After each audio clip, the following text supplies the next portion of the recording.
રાજકોટ મહાનગરપાલિકા દ્વારા door to door garbage આપણે લઈએ છીએ એ ખૂબ સારી વાત છે। આ કામગીરી 3 ઝોનની અંદર વહેંચાયેલી છે, કોઠારિયા, માંડા ડુંગર અને રૈયાધાર। આ ત્રણેય જગ્યાનો, ત્રણેય ઝોનનો જે કચરો છે એનું કલેક્શન થઈ અને મોટા વાહન દ્વારા આ કચરાને આપણે નાકરાવાડી સ્ટેશને, જ્યાં આનું મોટું ગાર્બેજ સ્ટેશન છે, ત્યાં આપણે એને મોકલી છીએ। આ ગાર્બેજની અંદર કચરો છે એ ત્રણેય ઝોનનો અહીંયા ભેગો થાય છે। ત્યારબાદ આ ઘન કચરાની અંદર પ્રોસેસિંગ થઈ તેને રિસાયકલ થાય એવો કચરો આપણે અલગ તારવી છીએ અને આ કચરાનું નાકરાવાડી ખાતે આ બધા જે પ્રોજેક્ટ છે નાકરાવાડી ખાતે ત્રણેય ઝોનના ગાર્બેજના ત્યાં થતા હોય છે। એટલે 3 ઝોનનો કચરો છે એ નાકરાવાડી ત્યાં ઠલવાય છે અને ત્યાં પ્રોસેસિંગ પણ થતું હોય છે। પ્રોસેસિંગ થાય છે પણ કચરાનો નિકાલ થતો નથી અને નેશનલ ગ્રીડને આરએમસી દ્વારા મોટા આંકડા આપવામાં આવ્યા છે, એ પણ હોય કે નિકાલ નથી થયો, કચરો ત્યાં જ છે। ધીમે ધીમે આનો નિકાલ થતો હોય છે। આ કામ આપણે 3 એજન્સીને આપેલું હતું, એને પેનલ્ટી પણ લગાવેલી છે। જે એજન્સીએ ધીમું કામ કર્યું છે એને આપણે પેનલ્ટી પણ આપેલી છે। 1 અને 2 ફેઝનું કામ છે એ થઈ ગયું છે।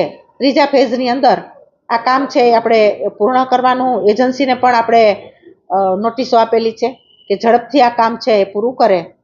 એટલે આ એજન્સીઓ છે એમાં 50% ને 25% કામ છે એ 2 ઝોનની અંદર આપણે પતાવી દીધું છે। 1 ઝોનની અંદર આ કામ છે એજન્સીએ જે લીધું છે એજન્સીને આપણે પેનલ્ટી પણ આપેલી છે કે ઝડપથી આ કામ થાય અને જ્યાં કચરાનો સમસ્યા છે નાકરાવાડીમાં એ ઝડપથી પૂરી થાય અને આ બધા વિષયો જે આપણા હાથ ઉપર કચરા બાબતના જે આવે છે અને રાજકોટ છે મહાનગરપાલિકા છે ત્યારે 3 ઝોનનો જે આ કચરો છે એ નાકરાવાડી ભેગો થતો હોય તો તે ત્યાં આપણે ધીમે ધીમે પ્રોસેસિંગ કરી અને આ કચરાનો નિકાલ તાત્કાલિક થાય એવી 3 એજન્સીઓને પણ આમાં પેનલ્ટી આપેલી છે અને ઝડપથી કામ થાય તેવું સૂચના પણ આપેલી છે।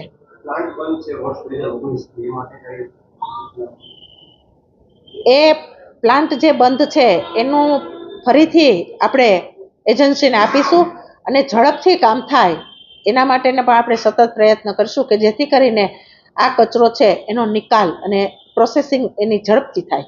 છેલ્લા 4 વર્ષથી પ્લાન્ટ બંધ છે, રોજનો 700 ટન કચરો નાકરાવાડી ખાતે પહોંચે છે, તો આ બધો કચરો અત્યારે ભેગો થઈ ગયો, તેનું નિરાકરણ ક્યારે? અધિકારીઓ સાથે અને પદાધિકારીઓ અમે સાથે બેસી આનો ઝડપથી નિરાકરણ થાય અને જે પણ કચરો નાકરાવાડીની અંદર છે એ 3 ઝોનનો કચરો રાજકોટ મહાનગરપાલિકા જ્યારે આ બાબતમાં ચિંતા કરે છે ત્યારે કમિશનર સાહેબ